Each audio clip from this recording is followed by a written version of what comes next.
So we have a little STIHL HS45 hedge trimmer in for a sharpen up and service. So I'm just going to focus on the blades today. Now this is what I call a proper sharpen and service of the blades. Now this is not my hedge trimmer, this is one of my good neighbours who's been abusing the crap out of it, as you can see by these teeth. Now what you really need to do, you need to strip the blades off the gearbox to be able to service this properly in my eyes, because what you'll find is on a lot of these there's a lot of, it's going to be quite hard to tell, but there's a lot of burrs, you see on the end of my finger there, on the inside of the blades. So that's going to make them not run smooth. So it's going to be quite hard to try and flatten that off while the blades are together. So yeah, we're going to whip the blades off. I'll show you how to do that. Relatively easy. Again, if your blades aren't too bad and you just need a little bit of a light sharpen, you can obviously leave them on and then just get each edge slightly overhanging the other anvil bit, blade bit, and then just sharpen each individual one, and then obviously move the hedge trimmer.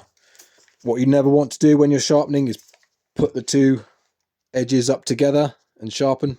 Some people think that's how you do it. It's wrong. So like this one here, if I'm sharpening this edge on my finger, you always want clearance of this bottom bit. Otherwise, you have them butted up, you sharpen this off, and you'll put a negative angle on this bottom bit, which you don't want to do.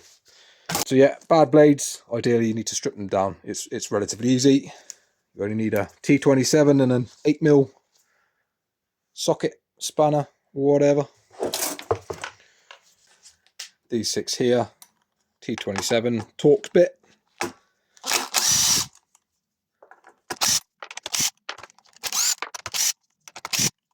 Don't lose your bits, obviously. Just lift that off. Have a look at the state of the grease in here as well. Now I put this set, if you've watched, I think I've done a video about these blades. I put a brand new set on a year ago, maybe 2 years ago, for the bloke. So yeah, I don't think he's greased it since, but it's not too bad. It's dry-ish in and around here, so we need to readdress that anyway. Yeah, hopefully this gasket comes off. It might be on here. If it is left on here, just get a sharp knife and whip it off. So now all you've got to do is undo all your nuts and bolts. Again, 8mm nut on the underneath.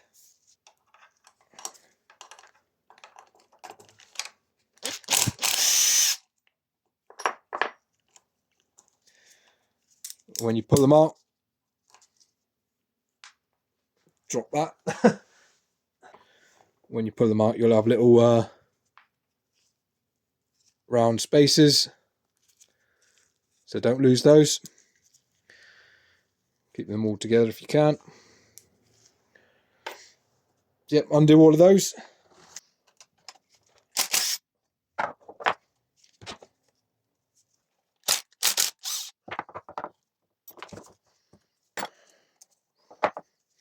Right, so you've got all your nuts and bolts undone. Take your top blade, this one here, and simply lift it off.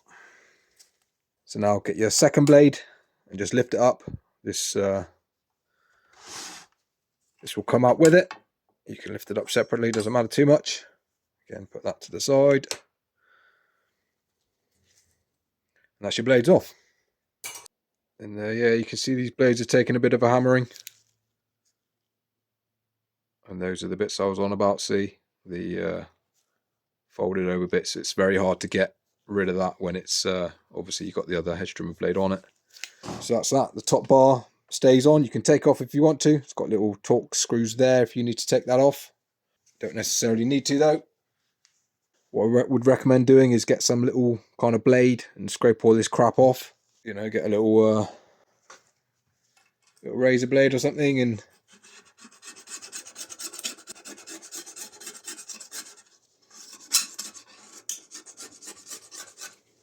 or chisel, whatever.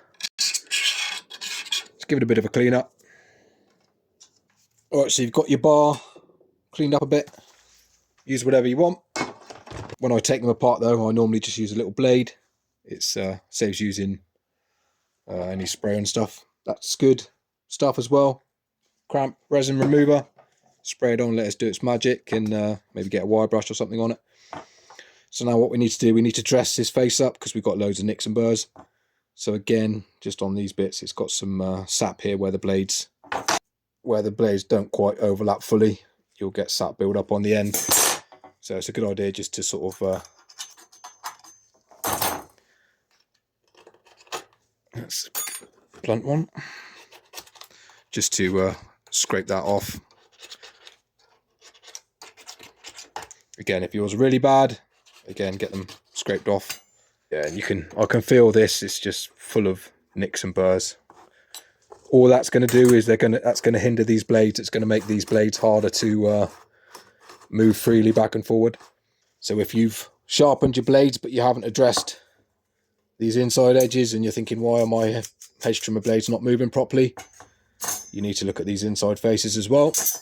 That's why it's always good to take them off. So I just get myself a little board that's flat. Try and get it as flat as you can. And the best thing to use for these is a whetstone. If you've got one, quite easy to pick up, nice and cheap. Grit wise, lowish grit. You don't need a super fine grit for this. You know, we're not taking too much off, we're just going to dress these burrs off.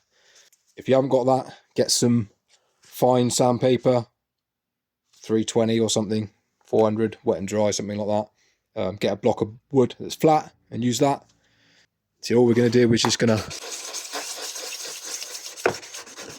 dress these burrs off.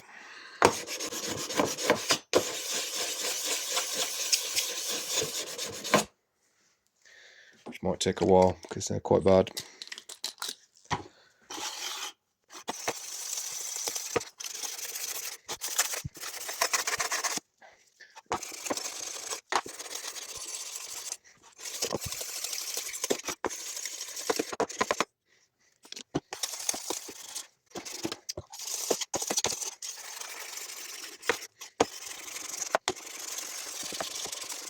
Just keep going until it's all smooth, till you're not feeling any nicks or it catching or anything.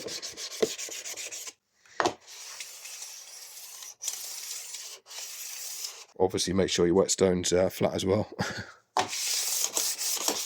Right, so that's one done. All you need to really do with this front face, again, if you want to, just you know, scrape all the resin off, or use whatever you want. So for these inner faces as well, you can use a flat file if you're careful. Obviously make sure it's flat, and you can just you know, you'll feel if there's a bit sticking out or not. So you obviously don't take too much off, you just want to take those edges that are sticking out, so you've got a uniformed surface. I'll briefly talk about sharpening before I take outside. So again, use whatever you want, file, Dremel, angle grinder. Personally, I use an angle grinder or a die grinder. I've got an air compressor, so I use a little mini die grinder sometimes, but most of the time it's an angle grinder, just for convenience, ease of use, speed, and I find it does the nicest job. So what you're looking at here, to see how bad your blades are, look on the underside of the blade. So if you see all this beaten up crap here, that ideally needs to be taken out. So this edge here needs to be square, so to speak. Yeah, and you can see if you've got any big nicks, missing corners there, look. So if you want to get these back to proper cutting, that needs to come off, obviously. So yeah, just address how bad these are. I say normally they're pretty good down this end, and this is normally the second half of the hedge trimmer blades that take the brunt of it. But yeah, I've got plenty of sharpening videos. I'll link some down in the description or at the end maybe, and yeah, you can see how I sharpen with each individual tool and stuff. So yeah, let's take this outside and get it set up and sharp.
So there's both blades sharpened up. Here's something you don't want to do, which I've just overheated it slightly there, look. So if you see that discoloration there, bluey, purpley, blacky colour, that means you've been going too hard on it, getting it too hot. Just about get away with that one, I think, but yeah, that's a bad sign. Changes the temper of the metal, makes it weaker. So yeah, what you want to do is obviously that's going to create, you see all these burrs, let's see. So ideally you want to get those off, and don't be afraid to make these angles a little bit steeper as well. Yeah, I've noticed they're quite shallow, so obviously the shallower the angle, the more it's going to wear down. So yeah, you can make them a fraction steeper if you want to. So yeah, you just need to make sure you're checking on the underside, make sure you're going far enough to get all that rubbish off. I think I've done a pretty good job on all of these. So next step, clean these burrs off the back. Again, get your clean whetstone, just lightly take all these burrs off. And again, you can do each individual tooth as well if you want to from this top edge, obviously trying not to damage the edge.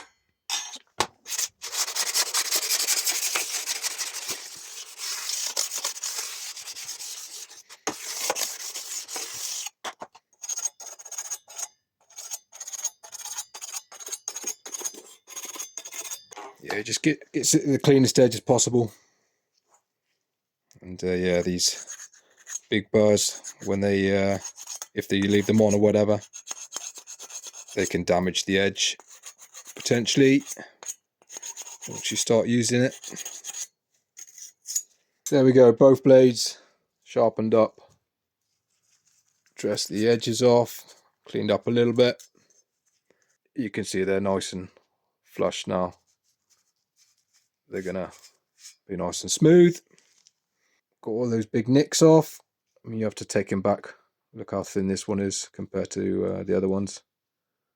So yeah, you have to take, if you want them cutting well and not damaging your shrubs and stuff, you do have to take them back. Obviously give them a good dry off. Right, so onto our little gearbox. Gonna get some of this rubbish out.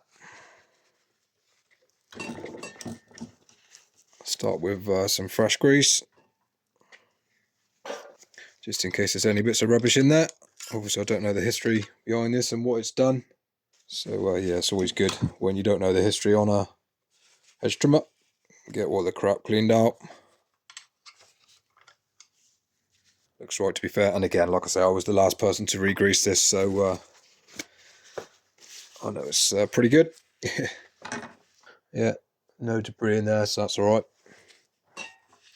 So whatever grease you want, I just use multi-purpose grease, lithium grease. Start with a little dab on the bottom. Clean my finger off a bit. Just smear it around. So a little washer just plonks on there. This cam and cog. Check all the teeth are good. Check all these. That's still circular. It hasn't worn or anything like that. So what we're going to do now is we're going to get one of our blades, and it'll be facing that way, obviously with the inner bit there. Put that like that so it's seated in it. And we're going to drop it in that hole.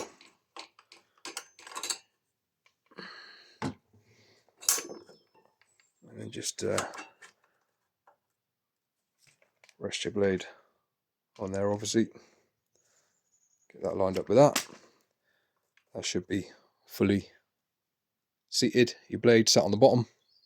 So now we're going to get grease in.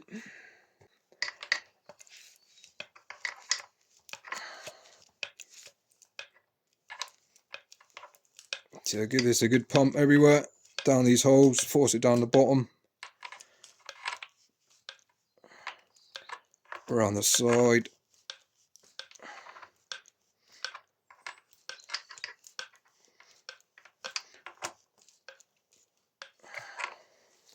Don't be shy with it.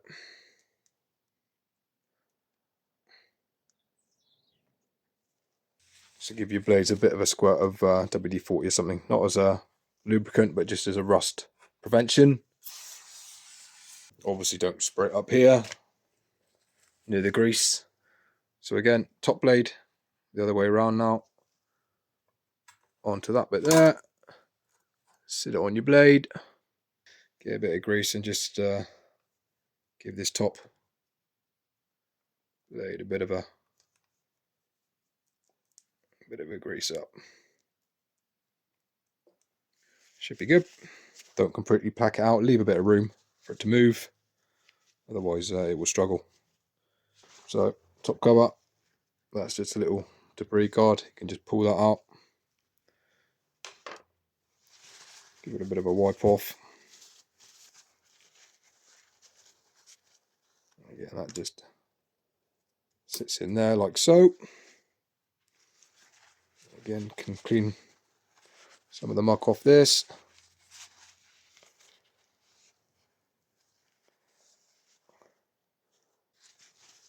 Obviously, be careful of your gasket. If your gasket's bad, just get a new one.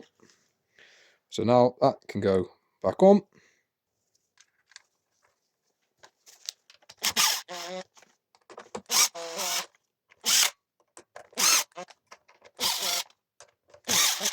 Just going to snug them for the time being. Basically, you just need to put all our nuts and bolts back in. Now these, give these a bit of a clean up, try and get all the muck off them. Likewise with these washers. Normally these washers, you'll get a nice big wear mark down in them. So yeah, you can get some rough sandpaper and just, you know, rub it on it.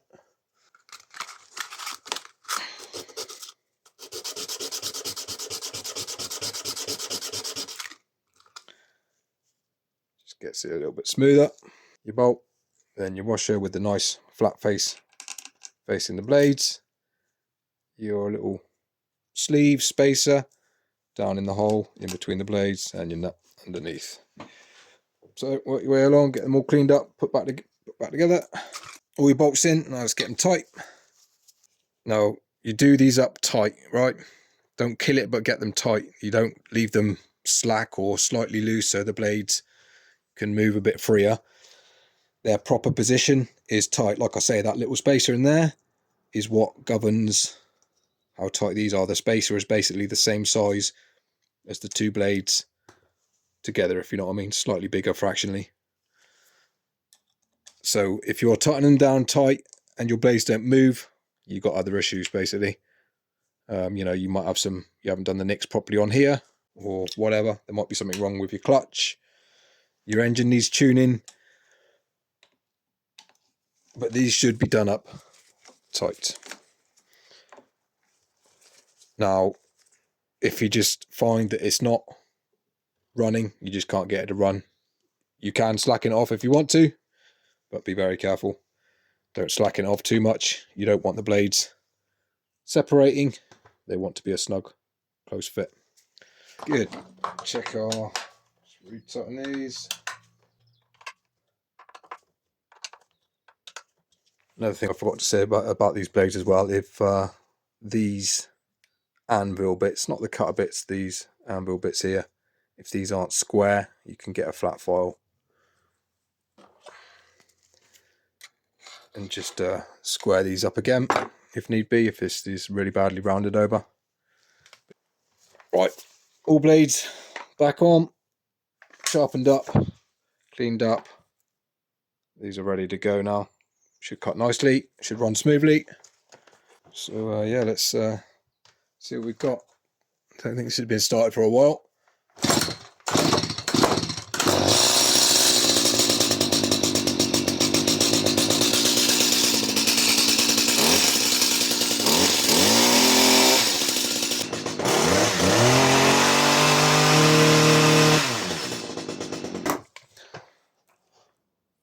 Yeah, all running smooth.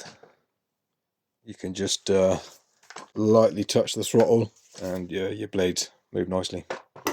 Yeah, all good. Do a bit of a tune up on the engine. Yeah, that's how you properly dismantle HS45 and give the blades a proper service. None of this fannying around with a little Dremel, 2 seconds, and then thinking it's sharp. You got to do it properly. So yeah, like these ones on the end that were really bad. If you use your Dremel, you'd you know, you'd be on it for about 3 or 4 minutes, as opposed to what you see most of the guys who use these type tools. They'll just go for like 5 seconds, get the tooth shiny. But yeah, you'll turn it over and it will still be beaten up. So there we go. Any questions, let me know. And yeah, cheers.